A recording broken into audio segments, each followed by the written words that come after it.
অষ্টম শ্রেণীর Bangla model activity task 6 এর সম্পূর্ণ প্রশ্নের সমাধান নিয়ে এই ভিডিওটি। তাই প্রিয় বন্ধুরা, তোমরা এই ভিডিওটির কোথাও স্কিপ না করে প্রথম থেকে শেষ পর্যন্ত দেখো। ভিডিওটি দেখা শেষে তোমাদের উপকারে আসলে অবশ্যই একটি লাইক করো এবং চ্যানেল হলে এই ধরনের শিক্ষা সংক্রান্ত ভিডিও পেতে অবশ্যই চ্যানেলটি সাবস্ক্রাইব করো। অষ্টম শ্রেণীর বাংলা মডেল অ্যাক্টিভিটি টাস্ক 6 এর 1.1-এ প্রশ্ন রয়েছে, তুমি মানুষ হয়ে পাশে দাঁড়াও, কার পাশে দাঁড়ানোর এই আহ্বান। প্রশ্নের মান হচ্ছে 2। প্রশ্নের উত্তর তোমরা এভাবে লিখবে। কবি শক্তি চট্টোপাধ্যায় বিবেকবান মানবিক অনুভূতি সম্পন্ন মানুষকে মানুষের পাশে দাঁড়াতে বলেছেন। সমস্ত পৃথিবী আজ স্বার্থপর মানুষে ভরে গেছে। তাদের লোভের শিকারে পরিণত হচ্ছে অসংখ্য মানুষ। তারা দিন যাপনের গ্লানি নিয়ে কোনো রকমে দুঃখে কষ্টে টিকে আছে। কবি সেই সব আর্ত মানুষের পাশে মনুষ্যত্ব বোধে উদ্দীপ্ত হৃদয়বান মানুষকে দাঁড়াতে অনুরোধ করেছেন। অ্যাক্টিভিটি টাস্কের 1.2-এ প্রশ্ন রয়েছে, রমেশ অবাক হইয়া কহিল, ব্যাপার কি? উত্তরে চাষিরা কি বলেছিল। এই প্রশ্নটির উত্তর তোমরা এভাবে লিখবে। কথা সাহিত্যিক শরৎচন্দ্র চট্টোপাধ্যায়ের লেখা পল্লী সমাজ রচনা থেকে আলোচ্য অংশটি গৃহীত। অনুচ্ছেদ চেঞ্জ করে লিখবে। 2 দিন অবিশ্রান্ত বৃষ্টির পর অপরাহ্ন বেলা রমেশ যখন জমিদারির হিসাবপত্র দেখছিল, চণ্ডীমণ্ডপে গোপাল সরকারের কাছে বসে 20 জন কৃষক এসে পড়েছিল, তখন রমেশ উদ্ধৃতিটি করেছিল। তার উত্তরে চাষিরা বলেছিল, 100 বিঘা জমি জলে ডুবে গেছে, জল বের না করলে সমস্ত ধান নষ্ট হয়ে যাবে এবং গ্রামে কেউ খেতে পাবে না। অ্যাক্টিভিটি টাস্কের 1.3-এ প্রশ্ন রয়েছে, একটা স্ফুলিঙ্গ হীন ভিজে বারুদের স্তূপ কাদের দেখে এ কথা মনে হয়। উত্তরটি তোমরা এভাবে লিখবে। কবি অচিন্ত্য কুমার সেনগুপ্তের ছন্নছাড়া কবিতা থেকে গৃহীত উদ্ধৃতাংশে সেই সমস্ত চালচুলোহীন ছন্নছাড়া যুবকদের কথা বলা হয়েছে, যারা গলির মোড়ে একেবারে সড়কের উপর দাঁড়িয়েছিল এবং তাদের পরনে চোঙা প্যান্ট, চোঙা জুতো। তারা কলেজে ভর্তি হতে পারে না, কোনো অফিস কারখানায় কাজ পায় না, বাড়িতে আশ্রয় পায় না, কোনো আদর্শ মানুষকে পায় না যাকে অনুসরণ করতে পারে। সহায় সম্বলহীন, ভবিষ্যৎ লক্ষ্যহীন, জীবনে কেবল হতাশা ও শূন্যতার চাপে তাদের এই পরিণতি। অ্যাক্টিভিটি টাস্কের 1.4-এ প্রশ্ন রয়েছে, গাছের জীবন মানুষের জীবনের ছায়ামাত্র, লেখকের এমন মন্তব্যের কারণ কি? গাছের জীবনযাপন ও মানুষের জীবনযাপনের তুলনা প্রসঙ্গে লেখক এই উক্তিটি করেছেন। মানুষের মতো গাছ খাওয়া দাওয়া করে, দিনে দিনে বেড়ে ওঠে, নানা ধরনের অভাব দুঃখ কষ্ট তাদের রয়েছে।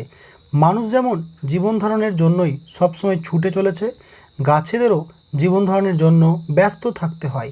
মানুষের মতো এদের কেউ কেউ চুরি ডাকাতিও করে। মানুষের বিভিন্ন ভালো গুণের মতো গাছেরও বহু ভালো গুণ রয়েছে। গাছেরা একে অপরের সঙ্গে বন্ধুত্বপূর্ণ আচরণ করে, সাহায্য করে। মানুষের সবচেয়ে বড় গুণ যে স্বার্থত্যাগ, গাছেদের মধ্যেও তা দেখা যায়। মানবজাতির মধ্যে মা যেমন নিজের জীবন বিপন্ন করে সন্তানের প্রাণ রক্ষা করেন, তেমনি গাছেদের মধ্যেও এই প্রবণতা পরিলক্ষিত হয়। 1.5-এ প্রশ্ন রয়েছে, তবু নেই, সেই তো নেই, নেই রে কি না থাকার যন্ত্রণা পংক্তিটিতে মর্মরিত হয়েছে। এই প্রশ্নের উত্তর তোমরা এভাবে লিখবে। উদ্ধৃতাংশটি কবি বুদ্ধদেব বসু রচিত হাওয়ার গান কবে থেকে গৃহীত হয়েছে।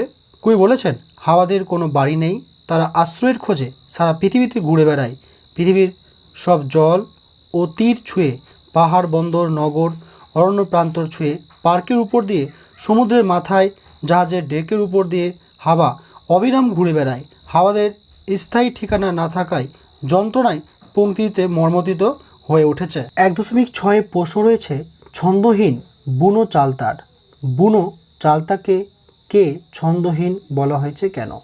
উত্তরটি তোমরা এইভাবে লিখবে। উদ্ধৃতাংশটি কবি জীবনানন্দ দাশের রচিত রূপসী বাংলা কাব্যগ্রন্থের অন্তর্গত পাড়াগার দুপহর ভালোবাসি শীর্ষক কবিতা থেকে নেওয়া হয়েছে। জলশ্রীর পাশের ঘাসের ওপর বুনো চালতার শাখা নুয়ে আছে। বুনো চালতার গাছটি বহুদিন ধরে ওই একই স্থানে অবস্থান করছে। পরিচর্যার অভাবে সে আজ মৃতপ্রায়। তার ক্লান্ত শাখাগুলি আজ নুয়ে পড়েছে। প্রাণহীন গাছটির মধ্যে বেঁচে থাকার ছন্দ আর পরিলক্ষিত হয় না। নুব্জ শাখা বিস্তার করে সে যেন কোনো রকমে টিকে রয়েছে সেই প্রকৃতিতে। তাই কবি বুনো চালতার গাছকে ছন্দহীন বলে অভিহিত করেছেন। এরপরে 2 দাগে প্রশ্ন রয়েছে। নিচের প্রশ্নগুলির উত্তর নিজের ভাষায় লেখো। প্রতিটি প্রশ্নের মান হচ্ছে 3। 2.1 প্রশ্ন রয়েছে দাঁড়াও কবিতার ভাববস্তু আলোচনা করো। দাঁড়াও কবিতাটিতে কবি মানুষের মধ্যকার হারিয়ে যাওয়া মনুষ্যত্ব বোধের জাগরণ ঘটাতে চেয়েছেন। মানুষের মধ্যে থাকা সদ্গুণের বিকাশই কবির প্রত্যাশা। বর্তমানের সময়ের প্রেক্ষিতে মানবিক গুণাবলীর একান্ত প্রয়োজন। কবির ধারণা মানবিক বোধই পারে মানুষকে অমানসিক তথা বর্বর আচরণ থেকে মুক্ত করতে। বর্তমান সময়ে কিছু মানুষ হিংসায় মত্ত হয়ে মানুষের ওপর অত্যাচার করতে কুণ্ঠিত হয় না। এভাবেই সমাজ থেকে সত্য সুন্দরকে তারা মুছে ফেলতে চেয়েছেন। তাই কবি মনুষ্যত্ববোধ সম্পন্ন বিবেকবান মানুষকে সেই সমস্ত উৎপীড়িত অসহায় মানুষদের পাশে এসে দাঁড়ানোর আহ্বান জানিয়েছেন। এরপরে 2.2 প্রশ্ন রয়েছে রমেশ বিস্ময়ে হতবুদ্ধি হইয়া গেল। রমেশের বিস্ময়ের কারণ কি? এই প্রশ্নটির উত্তর তোমরা এভাবে লিখবে। রমেশ প্রজাদের ধান জমি রক্ষার জন্য বাঁধ কেটে জল বের করার বিষয়ে বেনি ঘোষালের কাছে অনুরোধ করেও ব্যর্থ হয়। রমেশ দৃঢ় বিশ্বাস ছিল রমা তার সঙ্গে সহমত পোষণ করবেই। তাই সে জলার তৃতীয় শরিক রমার কাছে যাওয়া স্থির করে। সে ভাবে রমা রাজি হলে একা বেনির আপত্তিতে কোনো কাজ হবে না। কিন্তু রমাকে বিষয়টি জানাতেই সে প্রথমে মাছের বন্দোবস্তের কথা জিজ্ঞাসা করে। রমা জানায় অত জলে মাছের বন্দোবস্ত করা সম্ভব নয় এবং পাশাপাশি এই সামান্য ক্ষতিটুকু সে তাকে মেনে নিতে অনুরোধ জানালে রমা সরাসরি বলে দেয় অতগুলো টাকা সে লোকসান করতে পারবে না। রমার এই অপ্রত্যাশিত উত্তর সেই সঙ্গে রমার অমানবিক স্বার্থপর মনোভাবের পরিচয় পেয়ে এবং সেই সঙ্গে নিজের ভাবনার চরম বৈপরীত্য উপলব্ধি করে রমেশ বিস্ময়ে হতবুদ্ধি হয়ে যায়। এরপর রয়েছে 2.3 প্রশ্ন আমি নেমে পড়লুম তাড়াতাড়ি। কথক কোথা থেকে কেন নেমে পড়েছিলেন? এই প্রশ্নটির উত্তর তোমরা এভাবে লিখবে। কবি একটি জরুরি প্রয়োজনে ট্যাক্সি করে যাবার পথে গলির মোড়ে কিছু তরুণ যুবককে দেখতে পেয়েছিলেন। তাদের পরনের পোশাক থেকে মুখের ভাষা সব কিছুই শালীনতার সীমা লঙ্ঘন করে। ওদের দেখে ট্যাক্সি ড্রাইভার অন্য পথে যেতে চাইল, কারণ তার ধারণা ওই পথে গেলেই ওরা লিফট চাইবে। তা সত্ত্বেও কবি শর্টকাট হবে ভেবে ওই পথেই গেলেন এবং ওই তরুণদের পাশ দিয়ে যাওয়ার সময় তাদের লিফট লাগবে কিনা তা জানতেও চাইলেন। একথা শুনে তরুণেরা উল্লাসে ফেটে পড়ল। 3 যুবক উঠেও পড়ল গাড়িতে। ওদের গন্তব্য কোথায় তা জানতে চাইলে ওরা একটু দূরেই জনতার ভিড় দেখিয়ে ওখানে থামাতে বলল। তারপর বিবারিশ একটি ভিখারির দলা পাকানো রক্তাক্ত দেহ তুলে নিয়ে এলো গাড়িতে। তখনও তার প্রাণ আছে এ কথা ভেবেই তারা উল্লাসে ফেটে পড়ল। গায়ে রক্ত লেগে গেলে কবির আপাতত ভদ্রতা মালিন্য হতে পারে ভেবে কবি নেমে গেলেন গাড়ি থেকে। এরপরে 2.4 প্রশ্ন রয়েছে জীবনের ধর্ম গাছের কথা রচনায় কিভাবে ব্যক্ত হয়েছে তা লেখো। লেখক বিজ্ঞানী জগদীশচন্দ্র বসু গাছের কথা রচনাটিতে অত্যন্ত সুন্দরভাবে গাছেদের জীবনযাপন প্রণালীর ব্যাখ্যা দিয়েছেন। আর এই সূত্রেই এসে পড়েছে জীবনের ধর্ম সম্পর্কে বিস্তারিত বিবরণ। লেখক বলেছেন গাছের শুকনো ডাল দেখলে বোঝা যায় যে একসময় এর ফুল ফল সবুজ পাতা সবই ছিল, এখন সব শুকিয়ে গেছে। কিছুদিন পর এই শুকনো ডালটির আর কোনো চিহ্ন থাকবে না। একটি ঘন সবুজ পাতায় ছাওয়া জীবন্ত গাছের সঙ্গে এই শুকনো গাছের ডালগুলির মূলগত প্রভেদ আছে। একটি ক্রমাগত বেড়ে চলেছে, অন্যটির গতি স্তব্ধ হয়ে গেছে। জীবনের ধর্ম হলো চলা। গাছের গতি অবশ্য হঠাৎ দেখা যায় না, কিন্তু লতানো গাছের আঁকাবাঁকা চলনের মধ্যে আমরা সেই গতিকে অনুভব করতে পারি। গাছের নড়াচড়া বেড়ে ওঠা তাদের মধ্যে জীবনের লক্ষণগুলি ফুটিয়ে তোলে। যে কোনো জীবিত বস্তুই এইভাবে বেড়ে ওঠে। গাছের শুকনো ডালটির গতি স্তব্ধ হয়েছে, এখন তার ক্ষয় হয়ে যাওয়া পালা। এভাবে লেখক রচনাটিতে জীবনের ধর্ম ব্যাখ্যা করেছেন। এরপরে 2.5 প্রশ্ন রয়েছে কি করে বুঝবো আসলে কি করতে হবে?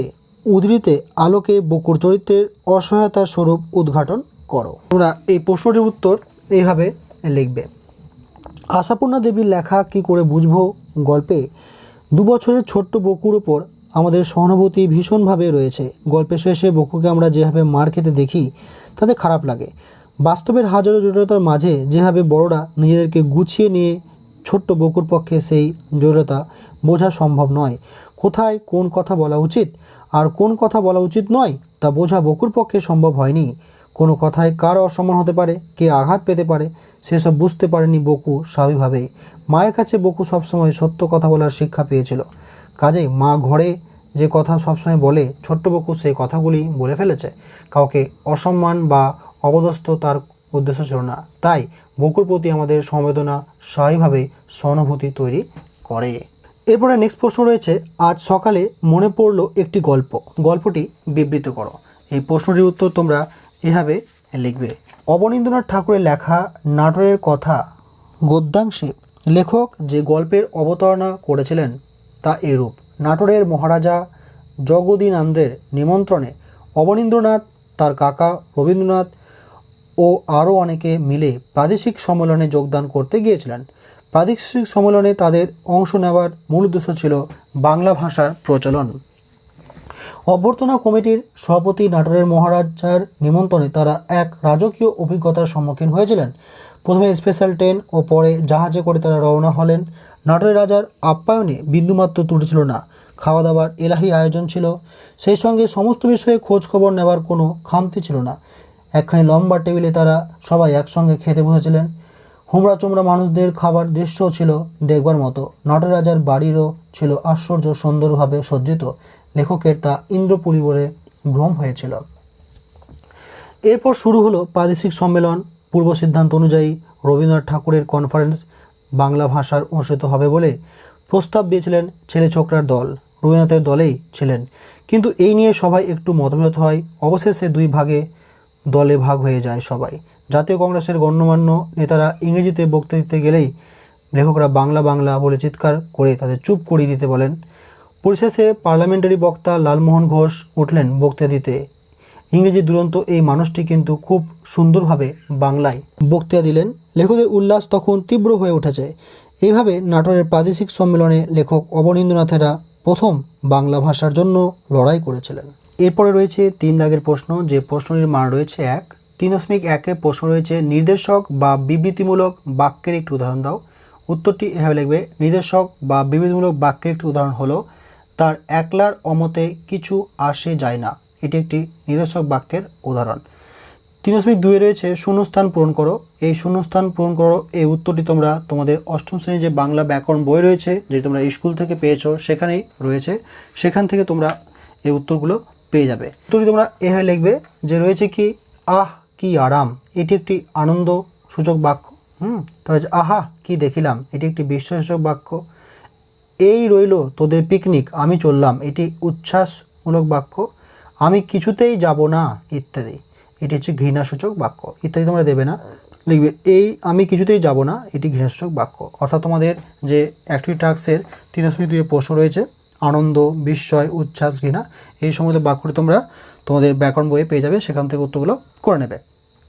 এরপর রয়েছে 3.2 প্রশ্ন, উদাহরণ দাও। ক্রিয়াবাচক বিশেষ্য, সাপেক্ষবাচক সর্বনাম, সর্বনামের বিশেষণ, আলংকারিক অব্যয়, অসমাপয়িকা ক্রিয়া, এর উত্তর তোমরা এভাবে লিখবে। ক্রিয়াবাচক বিশেষ্য উদাহরণ হবে লেখাপড়া, আসা যাওয়া, দোলানো।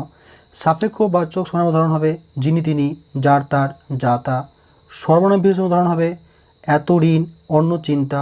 আলংকারিক অব্যয় উদাহরণ হবে বটে, না, তো। অসমাপিকা ক্রিয়ার উদাহরণ হবে জন্মিলে মরিতে হবে। এই যে মরিতে কথাটি হবে অসমাপিকা ক্রিয়া। এরপরে 3.4 প্রশ্ন রয়েছে, কাঁচা ও বসা এই শব্দ দুটিতে 5টি ভিন্ন অর্থে ব্যবহার করে বাক্য রচনা করো। অর্থাৎ কাঁচা এবং বসা এই শব্দ দিয়ে 5টি ভিন্ন অর্থে প্রয়োগ করো। এটিও তোমরা বাংলা ব্যাকরণ বইয়ে পেয়ে যাবে। কাঁচা অর্থে 5টি বাক্য তোমরা লিখে নেবে। এখানে ব্যাকরণ বইয়ে 7টি বাক্য দেওয়া হয়েছে, তোমরা যে কোনো 5টি বাক্য লিখে নিতে পারো। তোমাদের ব্যাকরণ বইয়ে এটি পেয়ে যাবে। তো তোমাদের বলে দিচ্ছি, তোমরা লিখবে এইভাবে, গ্রামের কাঁচা রাস্তায় বর্ষার জলকাদায় পিছল হয়ে আছে, এটি হচ্ছে অস্থায়ী রাস্তা, তাই জন্য বেড়ে দেবে অস্থায়ী অর্থ। কাঁচা তরুণ, বয়স বলেই সমস্যার গভীরে প্রবেশ করতে পারছি না। 3 কাঁচামাল, স্বাভাবিক উৎপন্ন দ্রব্য, ব্র্যাকেট লিখবে আমদানি রপ্তানির জন্য জাতীয় সড়কটি ব্যবহার করা হয়। 4 নম্বর কাঁচা ঘুম, অসম্পূর্ণ, ভেঙে যাওয়ায় কুম্ভকর্ণ বিকট চিৎকার করে উঠল। 5 ধূর্ত মেজবাবু সঙ্গে বিবাদ বাঁধানোর মতো কাঁচা কাজ, ব্র্যাকেটে ভুল করো না। এখানে 7টি বাক্য রয়েছে, তোমরা যে কোনো 5টি বাক্য লিখে দেবে। তারপর রয়েছে কি, তারপর রয়েছে যে বসাযোগে, বসাযোগে এটিও তোমরা তোমাদের বাংলা ব্যাকরণ বইয়ে পেয়ে যাবে, সেখান থেকে তোমরা এই বাক্যগুলি লিখে যেতে পারো। যেমন রয়েছে আগামীকাল গ্রাম সংসদের মিটিং বসবে, ব্র্যাকেটে অনুষ্ঠিত হবে। 2 নম্বর দইটা এখনও বসেনি, মানে জমে যাওয়া। 3 নম্বর এইভাবে বসে, ব্র্যাকেটে নিষ্কর্ম হওয়া থাকলেই দিন চলবে না। 4 নম্বর দিয়ে তলায় চাবিটা বসছে, ব্র্যাকেটে মাপসয় হয়ে লাগা না। দুধের শিশুটির দোলনায় বসে, ব্র্যাকেটে অধিষ্ঠান করা, দোল খাচ্ছে। এই 5টি বাক্যই এখানে রয়েছে, তোমরা এই 5টি বাক্যই তোমাদের অ্যাক্টিভিটিসের খাতায় লিখে দেবে। এরপরে তোমাদের যে রয়েছে 4 নম্বর দাগের একটি প্রশ্ন রয়েছে, এই প্রশ্ন হচ্ছে বন্যার প্রকোপে গ্রামের বহু কৃষি জমি নদীর গ্রাসে হারিয়ে যাচ্ছে, নদীর পাড়গুলি অস্থায়ী রক্ষণাবেক্ষণ প্রয়োজন। এ বিষয়ে সংবাদপত্রের সম্পাদকের কাছে একটি চিঠি তোমাদেরকে লিখতে বলা হয়েছে। তো এই চিঠিটি তোমরা কীভাবে লিখবে, এই চিঠি তোমরা যেভাবে লিখবে তার একটি নমুনা তোমাদের দেখিয়ে দিচ্ছি, সেখান থেকে তোমরা তোমাদের নিজের লোকালয়ের নদী অঞ্চল অনুযায়ী তোমরা কিন্তু এটা লিখবে। চিঠিটির বাম দিকে লিখবে মাননীয় সম্পাদক মহাশয় সমীপেশু, বর্তমান পত্রিকাকে লেখা হচ্ছে, তাই বর্তমান পত্রিকা যেখানে অবস্থান করছে সেই জায়গাটার address 6 JBS Halhed Avenue, Kolkata 700105। বিষয় কি, বন্যার প্রকোপে কৃষি জমির অবলুপ্তিজনিত সমস্যা।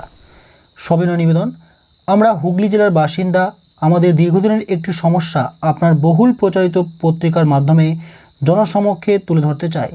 আমাদের এলাকা এমনিতেই বন্যাপ্রবণ, ফলে প্রতি বছরই নদীর পাড় ক্ষয়ে কৃষিজমি নদী গর্ভে হারিয়ে যাচ্ছে। হুগলি জেলার মায়াপুর, পুরসুরা, হরিণখোলা এলাকার 2টি গ্রাম, 2টি নদী বন্যাপ্রবণ, প্রতি বছরই নিকটবর্তী এলাকাকে প্লাবিত করে। মানুষ সাময়িকভাবে ঘর ছেড়ে নিরাপদ আশ্রয় খোঁজে, অনেক সময় নদীর পাড়ে অস্থায়ী ঘর বাঁধে, কিন্তু পাড় কি আছে? নদীগ্রাসে তা অবলুপ্ত। দামোদরের প্রবল বন্যা, মুন্ডেশ্বরীর ভয়ঙ্কর জলস্ফীতি দুকুল ক্ষয় করতে করতে অনেক চওড়া আকার ধারণ করছে, কিন্তু কিছু করার নেই। নদী আপন বেগে পাগলহারা। হাঁ করার আছে এই বন্যার অন্যতম কারণ ডিভিসি এর বাঁধ থেকে যখন তখন জল ছাড়া। বিহার ঝাড়খণ্ডের পাহাড়ি এলাকার জলের একটা বড় ভাগ এই নদী দুটি বহন করে, তাই ব্যাপারটি সংশ্লিষ্ট কর্তৃপক্ষের সুনজরে আনার জন্য আমাদের এই প্রয়াস। অবিলম্বে যদি না উপযুক্ত ব্যবস্থা নেওয়া হয় তাহলে সমস্যা আরও বাড়বে। নদীপাড়ের সংস্কার করতে হবে, ডিভিসির জল ছাড়ার ব্যাপারটিকে প্রশাসনিক তৎপরতার সঙ্গে দেখতে হবে। বারবার এই বিষয়ে সতর্ক করা সত্ত্বেও পঞ্চায়েত তরফে কোনো উদ্যোগ নেই, তাই বাধ্য হয়ে আপনার বহুল প্রচারিত সংবাদপত্রের মাধ্যমে বিষয়টি জনগণের দৃষ্টি আকর্ষণ করতে চাই। আশা করি আপনাদের এই আবেদনপত্রটি প্রকাশে সাহায্য করে ব্যাহত করবেন। তারপরে তোমাদের যে নাম রয়েছে সেই নাম তোমরা লিখে দেবে, যার যে নাম রয়েছে খাতায় লিখছো সেই না লিখবে, এবং অ্যাড্রেস এখানে তারিখটি 2017 দেওয়া হচ্ছে, তোমরা তারিখটি সেই অনুযায়ী দিয়ে দেবে। যেহেতু 2021 চলছে, তোমরা সেই তারিখ দেবে। এবং নামটি তোমরা তোমাদের বসাবে, এবং তোমরা কোন এলাকায় রয়েছো সেই এলাকার প্রবাহিত নদী এবং এলাকার সেই জেলার নাম অনুযায়ী তোমরা কিন্তু এই চিঠিটি লিখবে। এখানে যা রয়েছে সেই অনুযায়ী লিখবে না। যারা মালদা ডিস্ট্রিক্টের জেলা থেকে পরীক্ষা দিচ্ছ তারা সেই মালদা ডিস্ট্রিক্টে বয়ে যাওয়া নদীর নাম লিখবে, কোন জেলায় রয়েছে সেই নাম লিখবে। এইভাবে তোমরা কিন্তু তোমাদের এই প্রশ্নটির উত্তর দেবে। প্রশ্নের উত্তর হুবহু কপি না করে তোমরা যে অঞ্চলে রয়েছো সেই অঞ্চলে যে নদী প্লাবিত হচ্ছে, সেই নদী প্লাবিত হওয়ার ফলে নদীর পাড় যে নষ্ট হচ্ছে এবং তার জন্য প্রশাসনের কাছে তোমরা কোনো সমাধান পাচ্ছ না, তাই সংবাদপত্রের একটি আবেদন তোমরা লিখেছ। এ ছিল তোমাদের মডেল অ্যাক্টিভিটিসের সম্পূর্ণ উত্তরটি তোমরা সুন্দর করে খাতায় লিখে রাখো। ভিডিওটি ভালো লাগলে অবশ্যই লাইক করো, চ্যানেল নতুন হলে এই ধরনের শিক্ষা সংক্রান্ত ভিডিওতে অবশ্যই চ্যানেল সাবস্ক্রাইব করো। দেখা হচ্ছে পরবর্তী নতুন কোনো ভিডিও নিয়ে। সকলে ভালো থেকো, সুস্থ থেকো।